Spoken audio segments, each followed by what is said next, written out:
ano lang, sandali. Put up our lapel so we can begin in a bit. Because today, what we're going to do is that we're going to be discussing about the recently held Mr. International Philippines, and what are our thoughts. Oops. Daming nagme-message. Sorry lang. So let me just... Okay.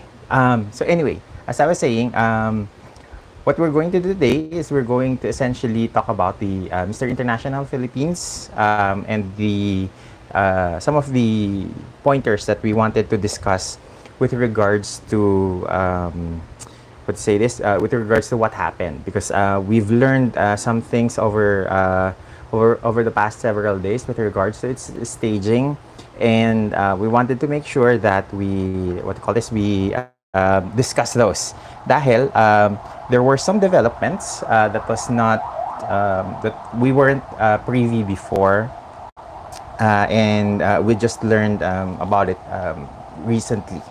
So there. Hello, Ping. Ping is here. Sabi niya, magandang gabi po, Sir Jason. Magandang gabi din sa'yo, Ping.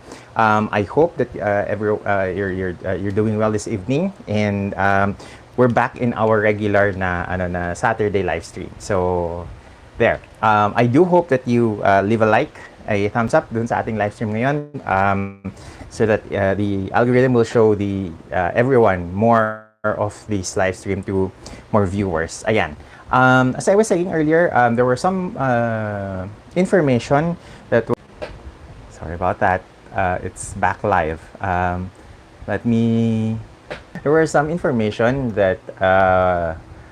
Pasensya na. At ewan ko, lately nag-aalbogoto yung internet natin.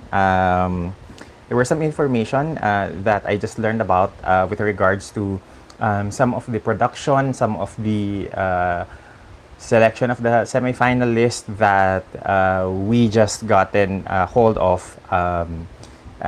just a day or two, within a day or two after the pageant. So the first thing is that let's talk about the production of the Mr. International Philippines na pageant, because it was siguro mga around 2 days before or 3 days before the pageant that we learned na si Aika Productions and Events ang gagawa ng finals.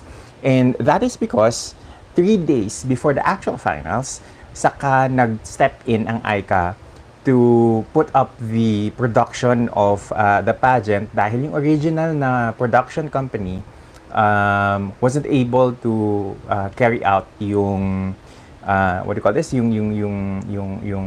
production nung finals. From what I've heard, rumors have it that the original director, had some personal na mga emergencies that needed to be attended to. So nag-opt out, I believe, yung original. So they were able to get in Aika Productions and Events to step in, start from scratch yung kanilang production, and they were able to do a very fantastic na production of the finals. I believe yung stage design, it was simple but very effective. The stage design was able to utilize the entirety of the stage. For the 54 candidates, hindi mukhang masikip, hindi rin masyado mukhang empty yung stage because of that. So on that end, I think Icon Productions was able to utilize the space and fill it out with the 54 na candidates. This is also the reason why that pansin ko that during the dance production, the opening dance production of the candidates, medyo hindi ganun sabay-sabay yung mga candidates when it comes to dancing. Maybe because of the different levels of yung kanilang capacity to dance, yung kanilang talent to dance, and also with the 2 days na performances, I think they made do with what's available to them. So I think that's a commendable thing to say doon sa 54 na candidates who really did their best in terms of producing a quality na, what do you call this, quality na production within such a short span of time.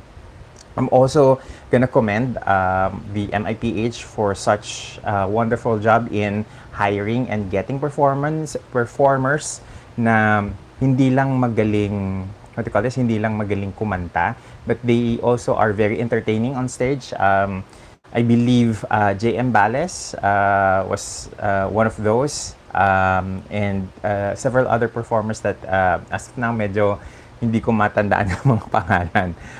But they did well in their performances on stage. They sang. They were not as pitchy as I would have expected, especially if yung very tight yung kanilang rehearsals for the finals. But they did a good job overall. And then I would also want to commend doon sa lighting and LED ng stage, because there are parts that I liked, and at the same time there are parts that I wished hindi or hindi naman hindi sa maganda, but I wish na may creative angling para hindi masyado masakit sa mata yung lights. Kasi on the stage, yung LED na stage, I like the fact that very much well used yung mga panels, LED na panels, and they used yung mga spaces in between the LED panels for the entrances and the exits of the candidates. There is one critique though on that. Kung minsan yung mga production team and yung mga candidates na nag-e-exit or nag-e-entry nakikita from our vantage point. So siguro a little bit of like black curtains would have helped that out, na hindi sila masyado visible, especially kapag they're waiting on the wings of the stage. Another thing that I wanted sana addressed is that yung lights masyadong diretso sa mata ng mga audiences sometimes, yung mga lights na gumagalaw, and I think that would have been if meron kang problems with such kind of lighting, baka magka-seizure ka doon sa movement ng lights. So I do hope na in the future they will address that, because it's distracting. I would have rather have the lights, on top or facing the candidates para mabigyan sila ng spotlight, rather than it's facing the audience to give light shows. I think that's not a very, I don't know, maybe it's just a matter of preference, but I don't think that it helped with this stage at all. Kasi nagmumukhang backlit yung ibang parts nung entire production because of the lights, and masakit sa mata, especially if you're trying to like capture a photo, capture a moment na in the ng performance ng mga candidates, especially for the family and friends, as well as for like us na nasa media na section. Yung media section kasi is located right in front of the judges. So isipin mo na lang kung you are a judge, tapos dumidiretso sa mata mo yung mga lights from stage while you are judging. It kinda is a little bit of distracting kapag you're doing your job. So I do hope na these points would be something that the production and the organization would address in future editions. Another thing that I want to discuss is with regards to yung LED lights and LED na stage design. I really like the fact that very well utilized and very creative yung mga backgrounds nila.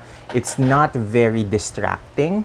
I like the fact that yung ginawa ng ICA Productions doon sa Binibining Pilipinas were scaled down a bit for Mr. International, yung malaking LED displaying, the glam shots or the swimsuit shots of the candidates. Now, with regards naman doon sa production and dun sa fashion na ginamit ng mga candidates. I really love the opening. If I'm not mistaken, they were wearing modern Filipiniana na mga outfits.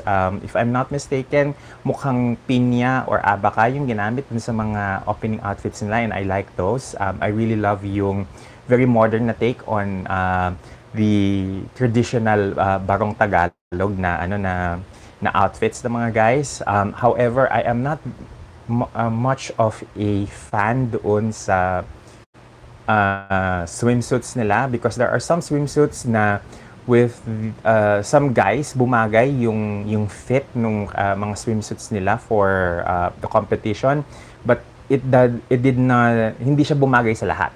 So there is something weird about the cut on the crotch area of the swimsuit na I do hope sana na-address before the finals, kasi may mga ilang candidates doon sa kanilang swimwear na looks like hindi amplified yung kanilang mga assets. And I do hope na in the future, this is something that they would look into. I would rather have them like in a swimsuit that is a boxer briefs type, na hindi masyado bikini cut yung kanilang mga suot. However, there is probably a reason why they chose mga bikini cut na swimwear for the finals, because it would look flattering, because of the cut makes it look like you have longer legs. However, the rationale naman for that is, my counter rationale for that, and counterpoint for that is that hindi naman lahat ng mga candidates maliliit. Karamihan nga sa kanila matatangkad, and there's a lot of the candidates who are around 5'10", 5'11" in height and above, and even yung eventual winner was 6'4". So I do hope na they would have made adjustments on that para hindi naman masyadong magmukhang ill-fitting yung suot ng mga candidates, because there are some swimwear that it looks like the pouches at the front is not filled doon sa kanilang look. So I know, naiintindihan ko kung anong ibig kong sabihin with regards to that. I hope na yung next time, if they're using that kind of swimwear, mag-provide sila ng a little bit of padding so that it would look good on stage. Okay? Next thing that I also wanted to discuss is yung semifinalists, kasi apparently I'm not sure if it was announced during the finals, but I believe it wasn't. It wasn't explicitly mentioned during the finals that yung mga fast track na mga winners, yung mga winners ng social media, ng Vote Labs, PH, and I think National Costume, the top model na fast track, were not announced on the finals on stage. And this is the reason why there was a top 25, I believe, because yung nangyari was that yung mga nanalo doon sa mga fast tracks na to, kasama doon sa semifinalist. Automatic silang nakapasok sa semifinalist. I think there was a clarification post from the MIPH organization on their Facebook and Instagram accounts, explaining that 9 na mga candidates made it into the semifinalists based on these fast tracks. And actually, some of those who made into the fast tracks, I believe, were Ryan Christopher Sacopon ng I think it's Talisay, Batangas, or Pampanga. No, I think it's Talisay, Batangas. One is Austin Cabatana, whom I think na even without the fast tracks would have made semis regardless. So I think yung omission na yon was simply because of the confusion that happened because medyo tight nga yung prep time nila when it comes to announcing yung mga nanalo sa fast tracks. I think it was one of those things that slipped in between the cracks, kaya hindi siguro siya nabanggit during the during the final na telecast. And then I think ayun, with regards to the top 25, I was happy because hindi tinipid sa exposure ng mga candidates. And with a very competitive na batch of candidates, I think na napakaganda na binigyan nila ng opportunity lahat ng mga candidates to parade in their swimsuits before they, were cut down into a top 25. And in that top 25, kasama din yung mga nag-perform in terms of their fast tracks doon sa best model or top model na fast tracks, yung national costume na fast track, and several others that I kinda let me check dito sa kung sino yung mga nakapasok sa fast tracks. I think included, sorry, let me just pull it up on Facebook dahil I think it's on, they posted it on their Facebook, not on the Instagram.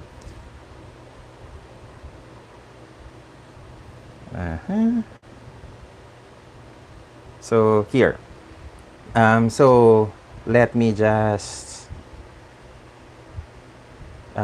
it was posted yesterday.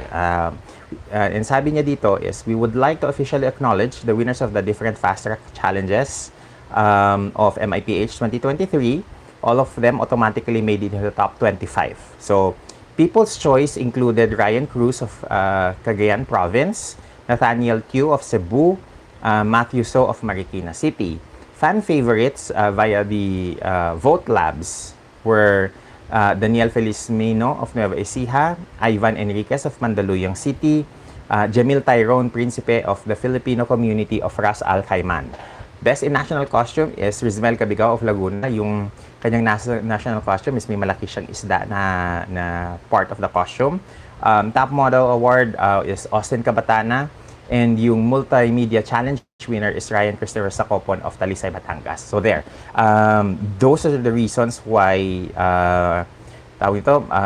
very generous sila sa placement, and I'm very happy with that kasi at least nabigyan ng opportunity lahat ng mga candidates to be given a chance to make it into the top 15 kasi yung kalidad ng kanilang mga candidates this year are very high, and I believe that yung kanilang yung kanilang batch is very competitive. So I do hope na sana this is something na nagawa ng Binibining Pilipinas na nakapag top 25 or naka-top 15 man lang sila, just to give opportunities for the girls a spotlight on stage. And this is something that Mr. International Philippines did with the candidates.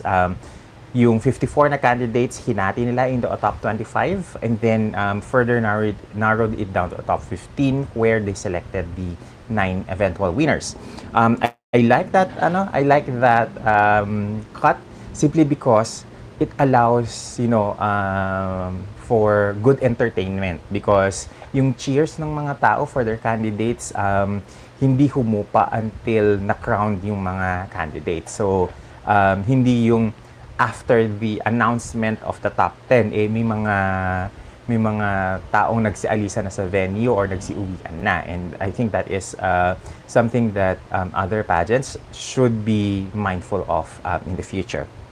Now, in terms of the top 25, I don't have much of a opinion on who made it into the semis because I think it was a solid top 25, except with the omission of certain favorites like Palawan. I think Palawan has a very good physique, but I do hope na if in case that he competes again, i-review niya yung kanyang performance, because I do not have a clue what happened in the closer interviews or what happened in terms of their in terms of their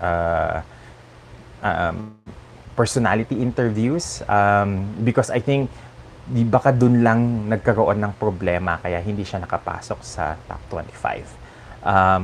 I however believe that pag-uusapan din natin yung naging performance ng top 15 sa Q&A later on. So maybe hindi lang Q&A yung kinakailangan ayusin ng mga candidates, but their overall campaign as well. So let's see later on kung ano yung natin, yung mga kuro-kuro natin on that. And I do hope that you guys would comment what are your thoughts on this, because I am very much curious with what you thought on the Q&A ng mga candidates. However, let's go muna doon sa what do you call this, doon sa top 15, because I think the top 15 comprised of very tall candidates. Hindi, what do you call this, hindi naging issue ang pagpili ng matatangkad this time around, because ang daming matatangkad na sumali. And I think that is a very rarity in terms of what do you call this, in terms of male pageants here in the Philippines, dahil naman natin lahat na ang mga Pinoy by nature hindi naman ganun talaga katangkakan. The mere fact that we have a 6'4" winning Mr. International Philippines is a very rare occurrence, because if I'm not mistaken, 6'4" is the tallest that we've ever had in terms of a national winner for the Philippines. So very rare yung instances na karamihan ng mga pumasok sa top 15 na semifinalists are all within the 5'10", 5'11" and up. Majority of them.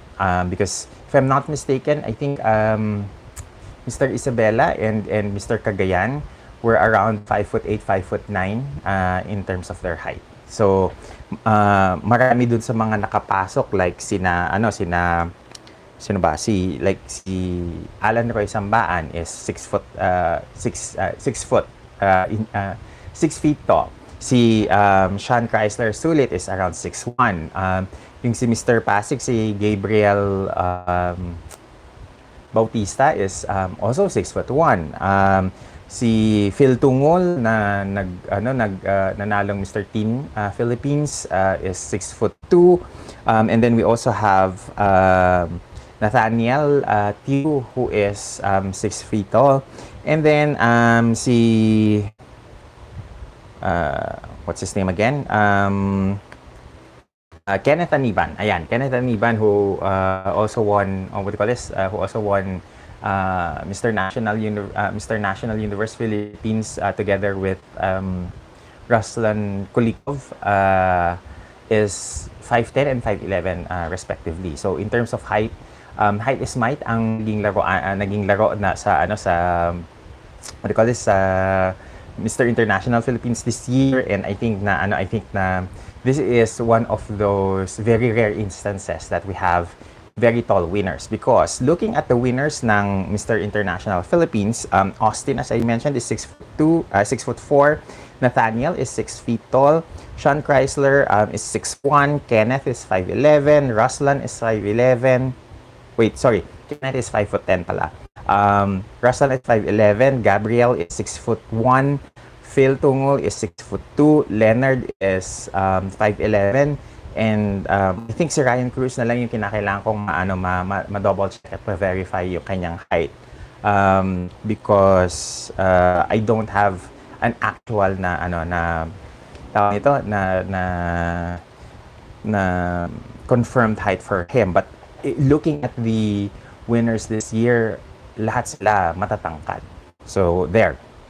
Biglang na putol ang ating live stream. Again, apologies with the internet. So, ayan, where were we? We are at we're talking about the winners. In terms of the positioning of the winners, I don't much have a problem, except for maybe a couple of candidates that I feel would have been a better placed candidate in terms of the title. However, overall, wala akong problema. I think in terms of the titles themselves, it makes sense how they are positioned, because a lot of the, what do you call this? A lot of the positioning ng mga candidates is based on their strengths. Like for example, Cebu City's Nathaniel Chu, it makes sense that he is at Mr. Earth International because of his, because of his job.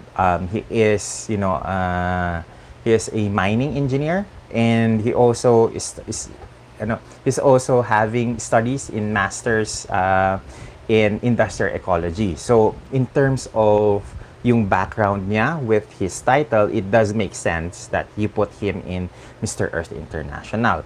And then we also have Mr. Globe, what do you call this? Mr. Globe Philippines, si Gabriel Bautista ng Pasig, who is a, what do you call this? A accountancy student. Now, because Mr. Globe is fairly new to us in terms of yung recognition and in terms of yung understanding nitong pageant, we don't have much, history to look at to know which one of the candidates would fit the title best. However, being someone who's 6'1" and someone who is who is what do you call this?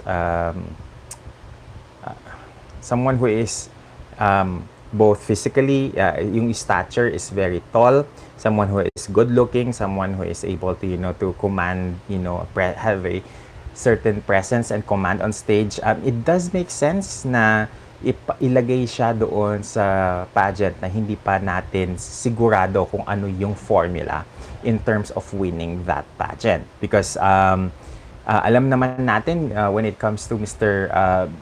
Beauty International, they like someone who is good looking, someone who has good skin, and I think Sean Chrysler Sulit perfectly perfectly embodies that. I am just not sure kung he is able to to do a back-to-back to win a back-to-back challenge, because we just won with John Ernest Tanting last earlier this year. So if he is going to to compete for a back-to-back, hindi tayo sure kung pagbibigyan tayo ng organization to win a back-to-back challenge, knowing that kakapanalo nga lang natin. However, I am not giving a, what do you call this? I'm not giving hindi ko binibigyan ng discouragement si Sean Chrysler, because I think that nilagay siya doon sa pageant na yon because he is very competitive, because he has the looks that would go well with the with what the pageant is probably looking for in terms of yung winner. So there. Kasi si Sean Chrysler is one of those guys na nung sinabihan ako nung mga friends ko who went and covered there in what do you call this, in Tuguegarao for the preliminaries. Siya nga daw yung isa doon sa may mga charm na makakagaanan mo ng loob. So I think that's one of the considerations that they took in for him to make it and win yung Mr. Beauty International. And then of course naman, Austin from the very beginning has been the front runner to beat. So hindi ako nagtataka that he was also given the title. The only one that for me medyo naging kakumpetensya ni what's his name, ni Austin is si Nathaniel, simply because of Nathaniel's background and resume. Kasi in terms of the resume, I think Nathaniel has a stronger na curriculum vitae as compared to that of Austin. So there. Okay, Edo S. Wait lang, Edo S. Hinahinay lang. Let me go through muna yung aking mga listed na mga notes, and then pag-usapan natin yung mga ano mo, yung comments, yung mga comments mo. Where were we? Okay. With regards to this year's winners, nasabi ko nga, height is might. Karamihan sa kanila is, on the 6 foot na range. Austin, Nathaniel, Sean, Gabriel, and Phil. Tapos, nasa 5'10" yung the rest of the, around 5'10", 5'11" yung the rest of the guys na who made also the top, the top 9 na winners. Pag-usapan natin saglit yung Q&A, because I think that is one of the areas where lahat tayo medyo may nasasabi. And here's my take. During the Q&A portion of the pageant, nilabas nila si Tito Norman as one of those, faces that would ease up doon sa atmosphere ng mga candidates. And I think the reason that they put him there, it's because siguro na feel nila na yung mga candidates this year have this kind of nervous energy when it comes to speaking and communicating on stage. Because based on dun sa mga observation ng mga kasamahan ko na has been covering them from day one on site until to Gegaraw, until the finals, is that marami sa kanila is first timer na magkaroon ng Q&A on stage and have it in a very large scale na theater. So it makes sense that they put Tito Norman there in order to assuage the fears and the nerves ng mga candidates. However, I am not sure with with how the guys prepare themselves for this moment, dahil I still saw some of the guys na had nerves during their Q&A. So I think this is not on the org, but rather on the candidates themselves. When you are going to compete in a pageant, whether it's male or female pageant, expect yourselves that one of the crucial areas that you need to prove yourself worthy of a crown is on the Q&A. So I think a lot of them should have prepared themselves for an on-stage question, because as compared to other national pageants, especially male national pageants, I think, and I hope you majority of our audiences agree with me. I believe that the Mr. International Philippines na competition is the highest pageant in terms of yung prestige, in terms of renown, in terms of yung quality, in terms of decency among the current national pageants that we have. And kasama na din yun yung expectation that because you are on the top of the game, kinakailangan ikaw na pageant, or rather ikaw na pageant candidate should be able to to level up with what the national pageant requires of you. And this is also in accordance doon sa level of skill na you are required to possess and to have in order for you to be a convincing winner. So I think ito yung area na medyo hindi masyado preparado yung karamihan ng mga candidates this year, because we didn't have. Okay. Again, we're back on live. As I was saying, we didn't have an MJ Ordiliano or a Kit Cortez na moment where kumuda sila on stage as compared to last year. I think last year there were a lot of guys, whether they spoke in English or in Filipino, were able to communicate very effectively their thoughts. And I think if lahat ng mga candidates sana were able to express their thoughts in Filipino, then mas naitawid nila yung kanilang Q&A. I also think that there was a need for briefing for these candidates para hindi lang naman natin ibuntong ibuntong yung stress and yung bigat ng expectations natin on the candidates, but equally give opportunities for the candidates in the org to elevate yung kanilang game. And I think having said about needing the candidates to be more prepared on the Q&A, there's also a need, I believe, for the Mr. International Philippines organization to prep their candidates on the topic or topics that they will be asking for their final question. Because gawain kasi ito ng ng Miss USA at ng Miss Universe organization that a week or several days before the finals, bibigyan sila ng 15 or 20 topics kung saan manggagaling yung mga questions on stage, whether it's security versus human rights, whether it's sustainability and fashion, whether it's questions on representation, LGBTQIA+, equality, diversity in terms of standards of beauty. All of these are, informed doon sa mga Miss Universe and Miss USA candidates in preparation for them for the final na Q&A para hindi sila magkalat on stage. So I do hope that moving forward in the future, some of our national organizations would also practice this, that they would give their candidates, a chance to excel. Ayan, a chance to excel on the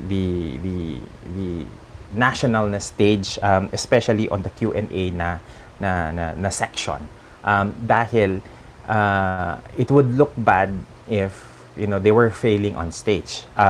So when it comes to the Q&A na mga tanong naman doon sa finals, I do hope na in the future medyo expand yung types of questions that's been asked, at hindi lang nag-stuck on mental health yung mga questions, because I think a lot of the candidates questions were parang stuck on mental health na mga tanong, and mas maganda sana kung varied yung yung mga Q&A in order for them to have an opportunity to shine, kasi ito yung part na medyo tingin ko on shaky grounds tayo.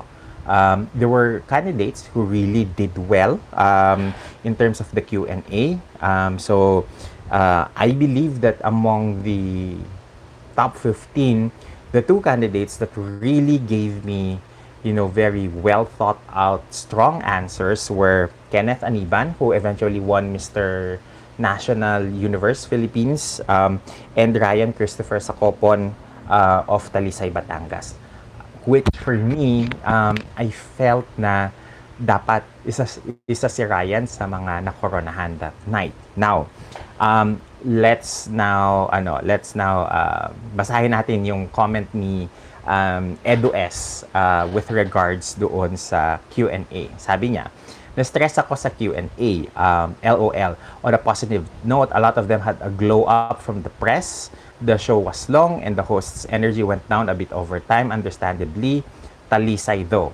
I agree with Talisay kasi he was one of those candidates na who was able to nail the Q&A, although he did stumble a little bit at the beginning of his statement, but overall yung kanyang sagot was impressive. If itabi mo siya doon sa ibang mga sagot ng mga co-candidates niya.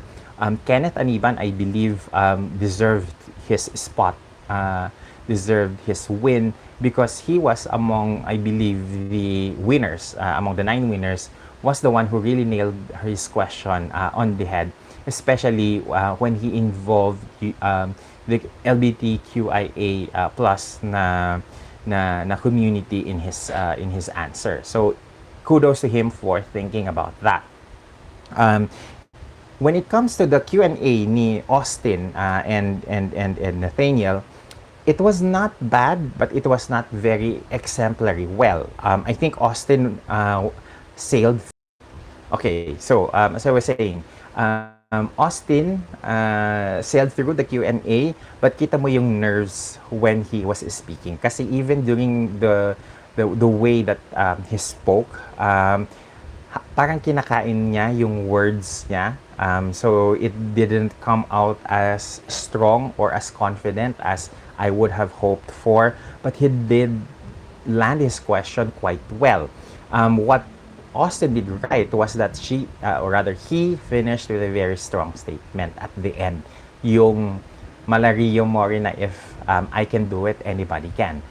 I think that was a very strong and very positive statement that wrapped his Q&A quite well.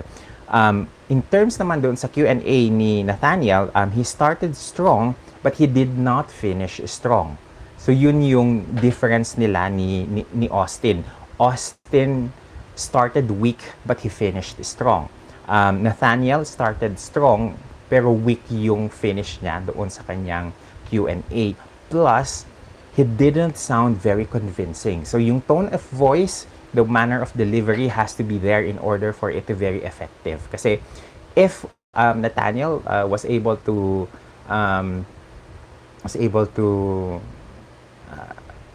communicate, enunciate, and modulate his voice to be full of confidence, he would have been one of the top 3 best in Q&A in his batch. Okay, now let's talk about Ruslan, kasi Ruslan is one of the candidates na inabutan nung timer. Ruslan took too long to get to his point, and I think that is one of the reasons why a lot of fans think na weak overall yung mga sagot ng mga candidates this year. But I think that it was just a matter of nerves. That is why they were not able to verbalize their answers to their questions well. Training lang ang katapat nito, and opportunities to be able to speak in a crowd para mawala yung nerves. I think Ruslan needs to learn how to make his answers shorter so that he is able to go directly to his point without incurring the buzzer beater na bell at hindi siya ma-cut off nung time limit.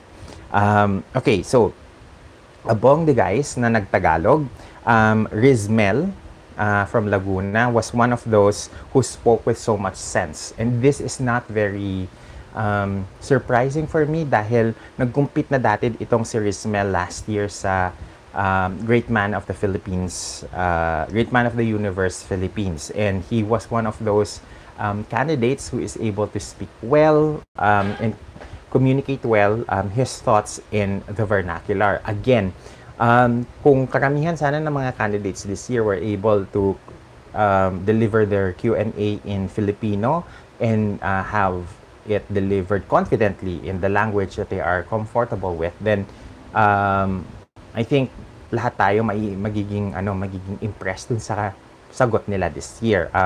That would have changed yung perception na very weak yung Q&A ng mga candidates this year, because as I was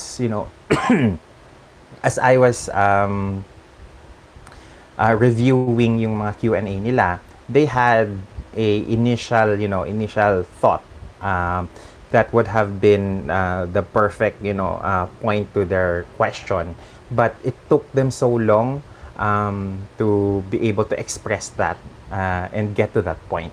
So yun yung mahirap doon kasi some of the candidates had very interesting na mga sagot, pero it took them quite a while to get to their points. And that is also the reason why, in my opinion, RJ De Vera, who is one of the strongest candidates in terms of looks, in terms of body, in terms of yung overall performance on stage. I think that is where he dropped the ball because nagpaikot-ikot siya doon sa gusto niyang sabihin, and um,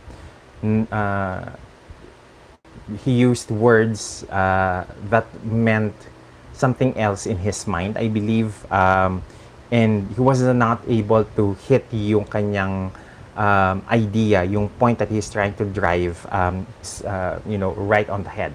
I think it is in these instances that you need to be brief with your answer so that you don't get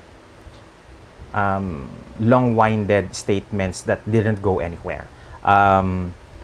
Kasi kinakailangan sa Q&A, iisipin mo na the less talk, less mistake. But not to the point na parang kay Phil na ang nangyari na he gave a very generic na statement and then ended it right there. I think ito yung you should be able to communicate in the language that you're comfortable with para hindi ka para ma-express mo yung thoughts mo on an issue or on a topic quite well.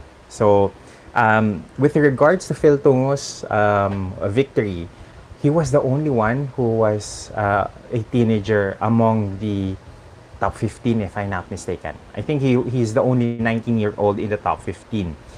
And because of that, because of his age, automatic, sa kanya mapupunta yung Mr. Teen Philippines na title. Even if his Q&A was a tad bit weak. Although, in terms of his performance, because of his height, because of his good looks, hindi rin naman nakakapagtaka na he's one of those candidates na would end up with a title. So, I think it goes to show that, performance is still, a strong point dito sa selection of winners. And yung physicality is something that you should be looking at. Kasi, of course, between a candidate who is of medium and average strength in terms of performance versus a candidate na strong ang performance pero weak sa height, definitely the one with the height gets a certain advantage, and that's just it. Kasi the Q&A is not the be all and all of pageants. You are judged equally in different segments of the competition. So you should be able to nail not only your Q&A but also your performances as well. So I think that is where bumawi si Phil.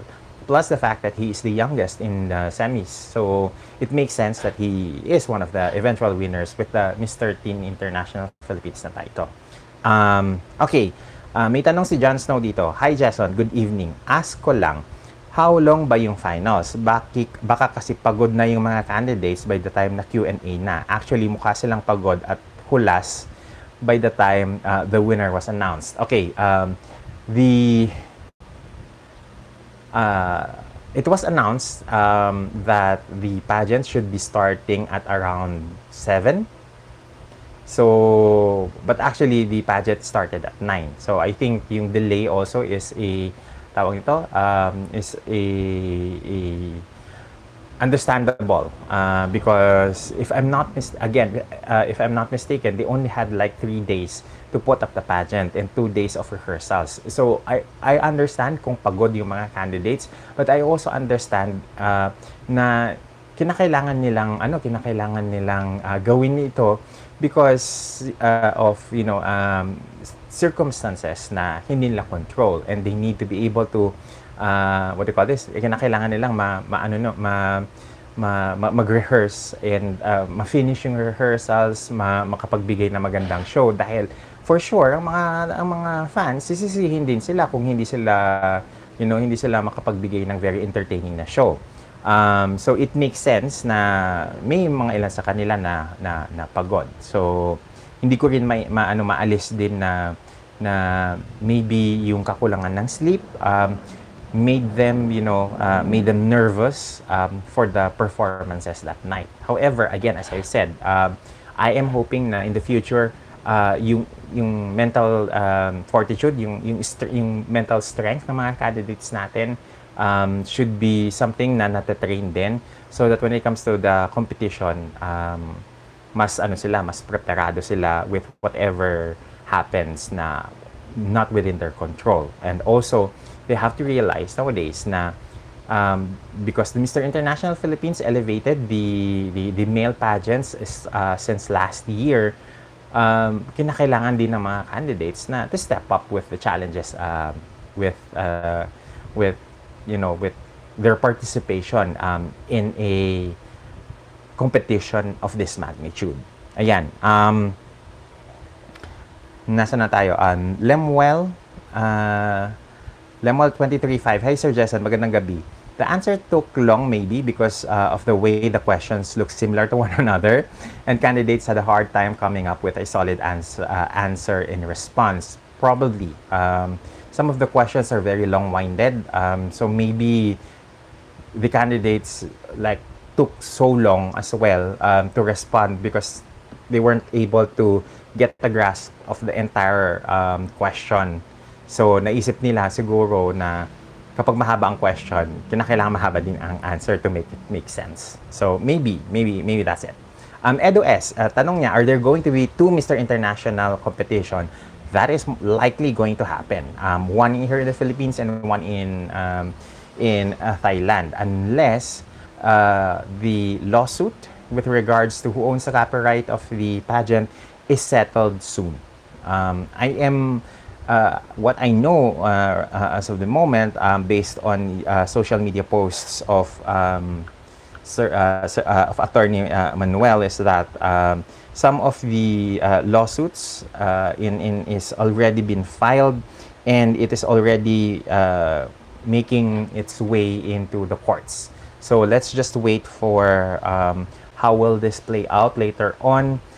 If magkakaroon man ng dalawang Mr. International na competitions this year, definitely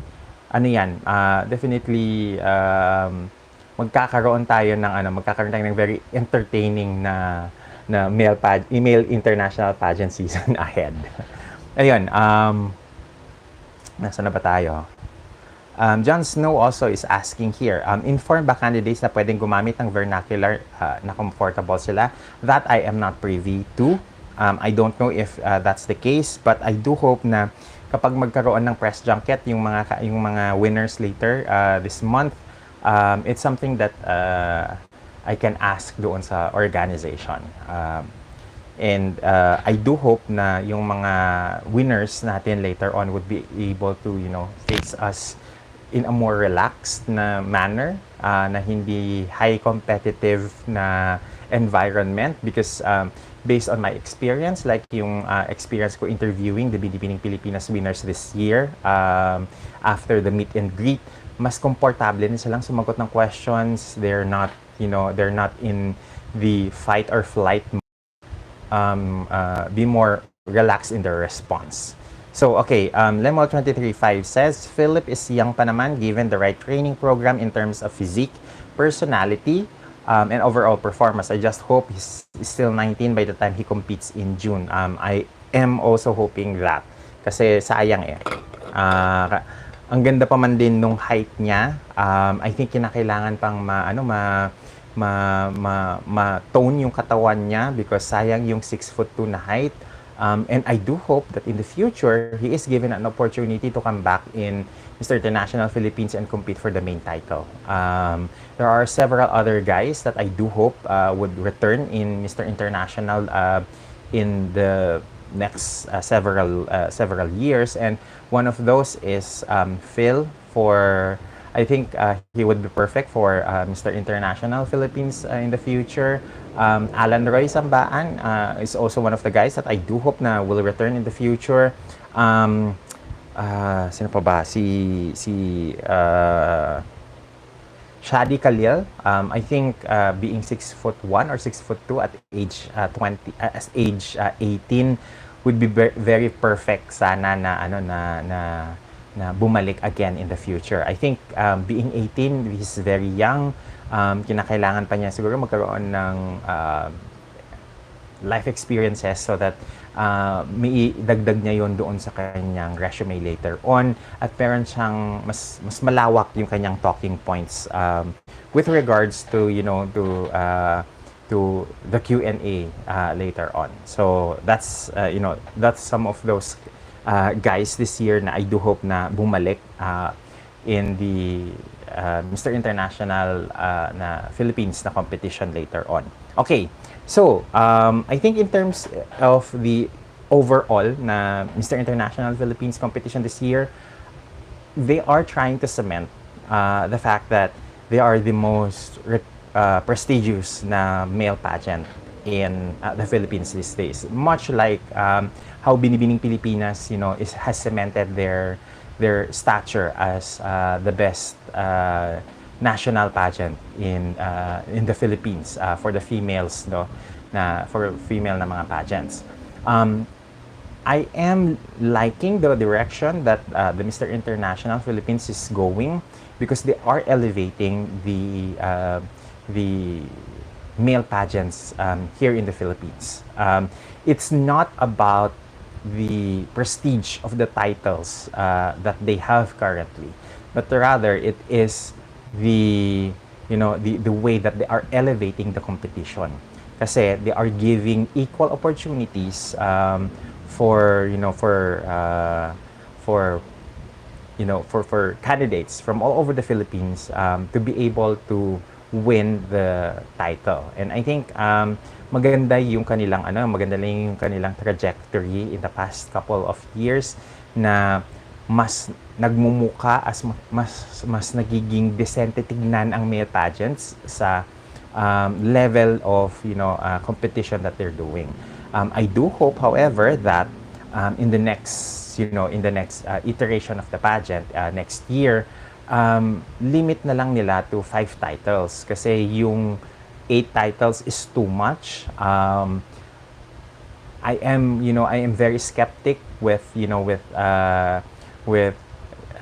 titles na baka hindi lahat sila makapag-compete, because last year I was hoping for Kit Cortez to be able to compete at Mr. Tourism International na cancel, and I do hope na sana in the future makahanap ang organization ng opportunity for Kit to compete, because he is one of those guys na may itsura, matangkad, magaling magsalita, very easy na host, and kita naman yun during the finals. So I think that's one of the areas na gusto kong makita as change next year. I do hope next year a maximum of 6 or 5 na titles lang ang ibigay ng Mr. International Philippines sa kanilang mga candidates, because the more titles that you put into together with the main prestigious na title, mas na-erode yung importance nung main title, because there are several other winners na nagkikipagkumpetensya doon sa attention na dapat given to the main winner. So I do hope that in the future, maximum of 7, minimum of 5 titles, and then keep it at that level. Kasi yung mga titles na meron ang Mr. International Philippines ngayon, I think MIPH is still the most prestigious among all 8 titles. So there. Let's see. Sandali lang, inom na ako sandali.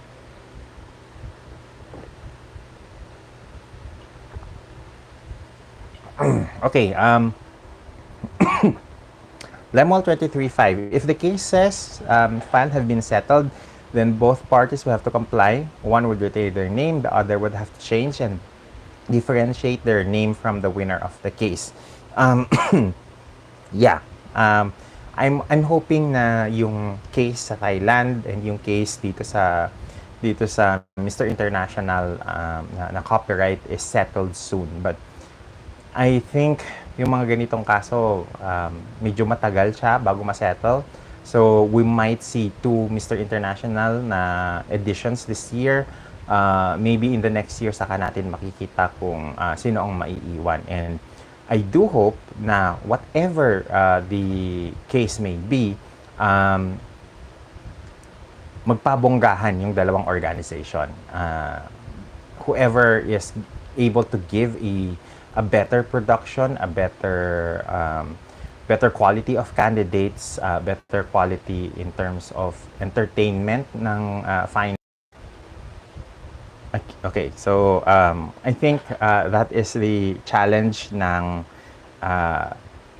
Mr. International organization that is based here in the Philippines in terms of their staging of the MI na pageant later this year. Okay, yes, Lemuel 23.5, let's also wish a good luck, sabi niya, to the two candidates, Luis Porteles and Johannes Rissler, as they vie for supranational crown for Canada in the Philippines. Between the two, Luis might have the edge to win. Okay, last night, I was able to be invited doon sa special na intimate na send-off for Luis, held at the podium. And kaming mga mag-aamigal na sina Titas Pageantry, yung Tita Bielay at saka si Tita Love, Tita Lai, were there alongside other friends like Anton Eder, Jay Barbo, and Mars France for that intimate na send-off. So it was a very friends only na send off for Luis, and we are very much positive of the chances of Luis winning in Mr. Supranational. Of course, the field of candidates is very tough. As I was saying, Mr. Argentina na may previous na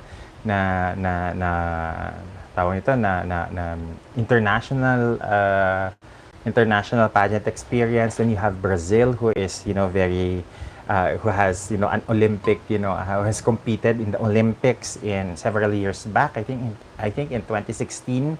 And then you have also a very modelesque na Mr. Mexico. So I think a lot of the guys competing in Mr. Supranational is nag-level up. And I think, I kind of agree with Lemuel saying na Luis has the advantage, because Luis has the advantage of talking points when it comes to the pageant. And I hope that you were able to watch yung live stream namin over our Instagram account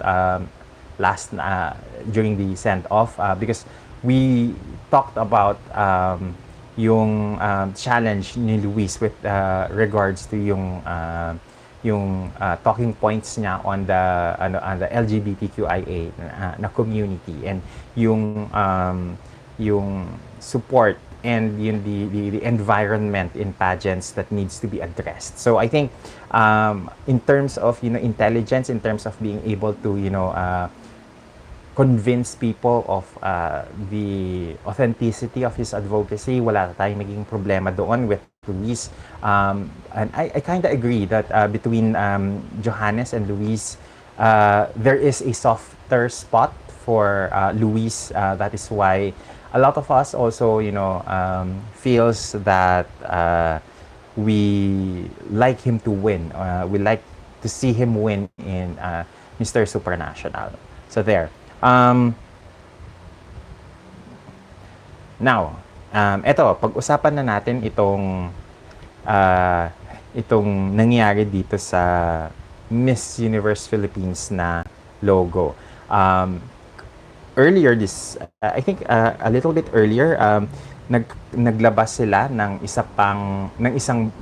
bagong logo ng Miss Universe Philippines, the one that looks like a shuttlecock ng badminton. And a lot of fans were commenting on their post doon sa kanila. Okay, in fact, I'm looking it now at It was posted, a day ago, and it has already reached 646 comments and 1,300 plus na shares. And common denominator na kino-comment nila is the fact that it looks very very much like the shuttlecock, the of the badminton na game. And then they also released a new logo. Just okay, sorry about this. Medyo talagang challenge itong Wi-Fi situation natin ngayon.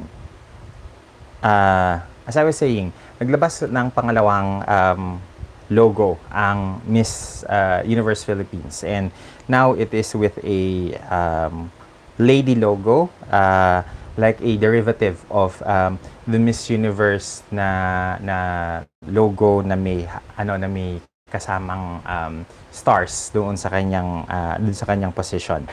This time around, it's a little bit different yung kanilang logo.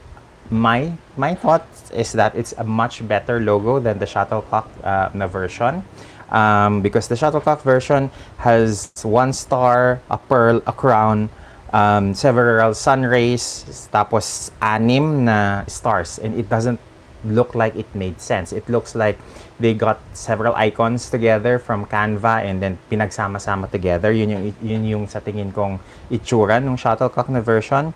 The second na logo looks like a derivative of the traditional na Miss Universe logo, with the swirls surrounding the lady with the stars. I think it's not as iconic as the traditional na Miss Universe na logo, but it looks like it is passable in terms of its overall look and branding. Kasi what do you call this? Ang basa ko doon sa shuttlecock na logo is, it's very much a, what do you call this, an amateurish take. Not very creative, and it's very off-brand doon sa image ng Miss Universe. Unlike nitong secondary logo na mas mukhang mas mukhang aligned with the Miss Universe brand. I think this secondary logo looks much better as compared doon sa naunang logo, and I do hope na we will see a much more HD na itsura nung nung secondary na logo na ito, and mabigyan tayo ng idea kung ano yung extent kung saan ginagamit yung isa at ginagamit yung pangalawa. So there. And then because I wanted to make this live stream short, because it's already 10 p.m. here in the Philippines, I want to address as much questions that you have on the comment section. So, ES Chicago is asking if, with Miss Universe Philippines local partners choosing their representatives, it seems that they still have the franchise for 2024. So, no Miss Universe Philippines in Binibining Pilipinas 2024?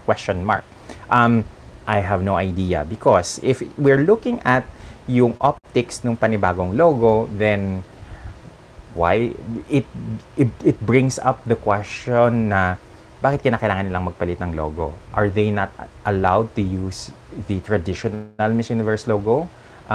Dahil there's if I'm not mistaken, there's copyrights involved there, and when it comes to copyrights, of course may royalties na kasama yan. So are they no longer paying for the royalties or the copyrights for the traditional na Miss Universe Philippines, traditional na Miss Universe logo for the Miss Universe Philippines na franchise? I have no idea.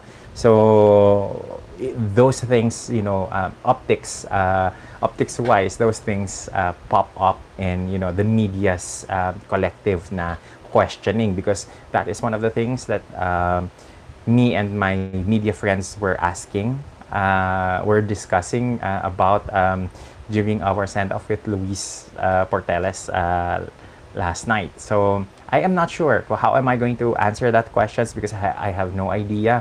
But definitely yung pagpapalit ng logo at yung tanong ni El Chicago is something that we are discussing actively. So maybe in the next several weeks we will be able to to give more satisfactory na answer with that. But for now, I have no idea whether the franchise stays with them at hindi siya kinuha ng Binibining Pilipinas, and mas tawag nito, mas kokonti yung mas kokonti yung sagot more than the questions that we have. Okay, Lemuel 23:5 says the second logo is much better, but it's actually quite unique because it's the silhouette of Michelle Marquez D. If you notice it carefully, very much more aligned with the MUO na logo. Ayan, agree. But then again, it also brings up the question, bakit kinakailangan nilang magpalit ng logo?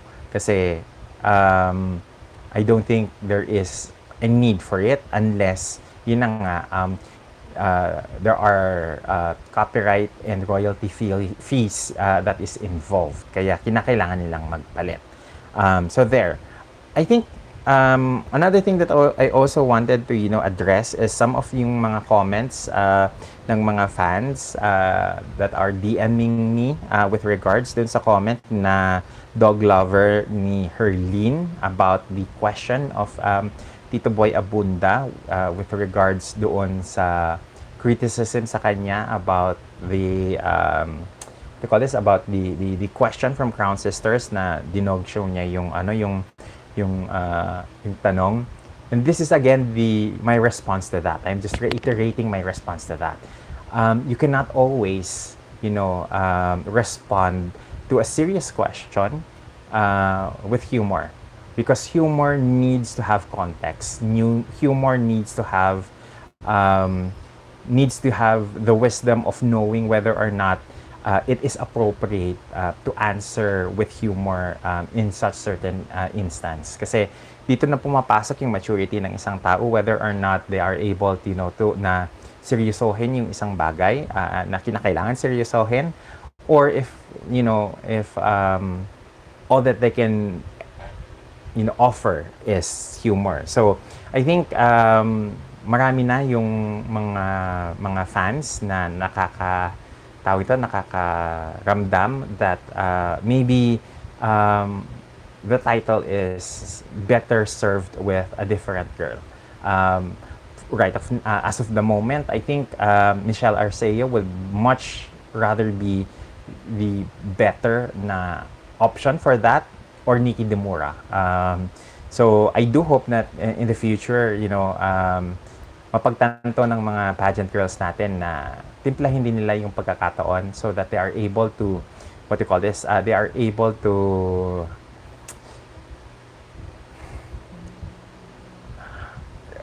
to read certain situations, whether humor is warranted or not. Okay, Lemuel 23:5, sabi niya, among the guys in MIPH, I wanna see if you guys switch and cross over to Mr. Hindi ko na babanggitin yung pageant na yan. Kasi I don't wanna mention that pageant anymore. But basta basahin nyo na lang sa sa comment section. Gibson Jake Kanama, hello sir, about the logo change, should the obtaining a franchise must also come with the use of the logo of Miss U as national franchise of the pageant? Isn't it part of the deal or package? From what I know, it is part of the deal and the package. So this is the reason why we are having questions amongst pageant media ourselves na bakit na kailangan nilang magpalit, dahil as far as we know, kasama sa deal or kasama sa package deal ng franchise yung paggamit ng kanilang logo, unless may mga royalties at may mga royalties na kinakailangang palitan because of or rather there may mga logos na kinakailangang palitan because of issues in royalty fees. Because I remember yung DIC na crown that they are still using the Miss Universe logo even if hindi sila nagbabayad doon sa required na fees for using yung logo sa kanilang mga advertising. Inihabla sila, remember, ng Miss Universe organization for using those logos. So it does kind of make it sound na baka nga wala na sa kanila yung franchise. And these are things na na tawag nito na it's making us wonder. Okay. Now I just want to go back doon sa comment ni Lemuel because I think I also need to acknowledge yung mga guys na are worthy of another participation. J. Mark Omolon of Palawan ang isa sa mga nabanggit niya. Si Hassan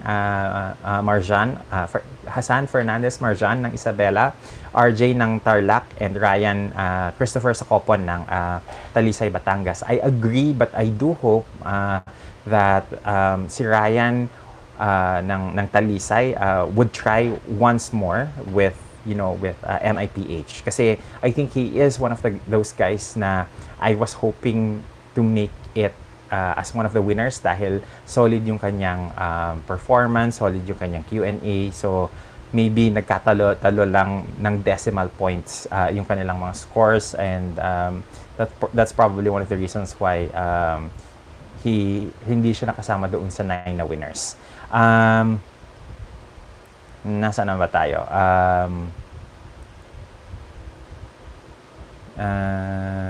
Okay, last comment nababasahin natin from Lemuel 23:5. They fit the mold of the crowns MPW is holding right now, as these pageants looks for more well-physique men, Supra, Manhunt, Global. Problema kasi dyan, Lemuel,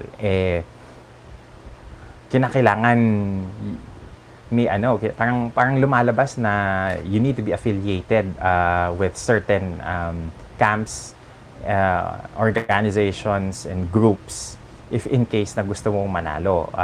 Kasi nakita na natin sa pamamalakad na yan ng MUPH, and we're not surprised that this year yung tawag nito yung main winner galing sa Mercator na talent management group, modeling management group. So I think before we encourage these guys na mag-crossover, timplahin muna nila yung kanilang chances. Would they allow themselves to move to different modeling managements and talent management just to secure a win? Kasi yun yung nakikita kong trend so that is the reason also why I don't have much respect for this organization, for the people who's working in this organization, dahil parang you need to be under someone's wing to have favorable chances of winning. But I do hope that this conception by people, by fans, by myself, is something that they will prove me wrong in the long term. Although I am not, in my opinion, I am not putting too much faith in it. So, ayun. I know, Lemuel, that you are very much passionate with this group, but by my experience kasi I have very low expectations from them. So pagpasensyahan mo na, because in times na hindi ako sumasagot sa mga comments, sa mga responses, questions on the live stream because it's coming from a certain pageant groups, it's because I feel strongly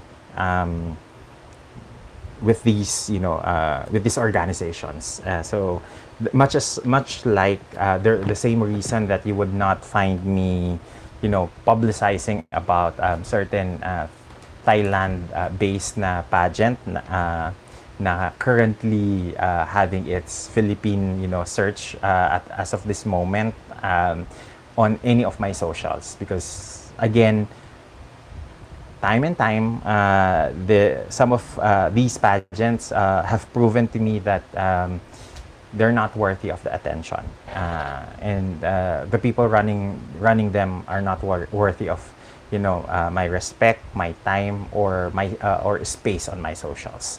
So there. I think I've pretty much discussed everything that I wanted to discuss. If we're going to summarize everything that I've discussed in this live stream today, is that the Mr. International Philippines is proving itself to be the most prestigious, the most decent national pageant in terms of male pageants in existence currently. And I think moving themselves and making a name for themselves for its, ability to raise up the level of male pageantry in the Philippines is very commendable. And I do hope that in the future, more and more,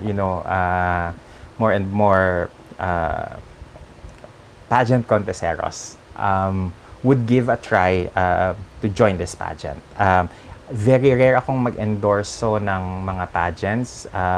Very rare akong mag-endorse ng tawag nito ng mga what do you call this, mga national and international competitions, because I am kind of picky nowadays with the space that I provide for these pageants. And with my experience covering for Mr. International Philippines for the past 2 years, it kind of gives me this feeling na nasa tamang direction yung ginagawa ng organization with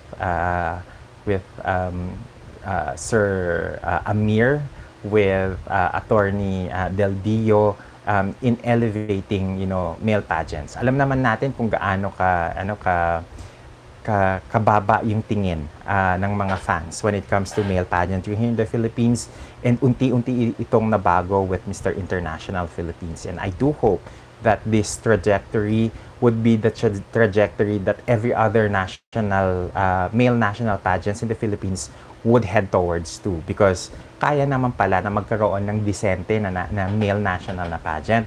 And I do hope na the other pageants, male pageants in the future, would follow the same trajectory in terms of the way that they do their productions, in the terms of the quality of their contestants, in terms of the people who are managing and making the and making the people behind the scenes ng organizations. So I do hope that in the future darating tayo sa point na very the male pageants in the Philippines are held at a high at high regard and well respected, if not even equally as respected as female pageants here in the Philippines. So there, thank you very much for everyone who joined us in this evening's live stream. I hope that before we end up our live stream, you leave a like, a thumbs up on our live stream today, and I do hope na in the future magkaroon pa tayo ng mga topics na pag-uusapan. Ayan. I do hope na tawag ito na you watch some of our videos na ilalabas namin on Binibining Pilipinas and Mr. International Philippines. Some of these are still yet to be published, and I do hope na you give it a watch and leave it a like. Thank you very much for everyone. I do hope that you have a great evening here in the Philippines, and have a great day wherever you are for the rest of the people all over the world. Ayan, thank you very much, and see you in our next live stream. Bye everyone, and take care.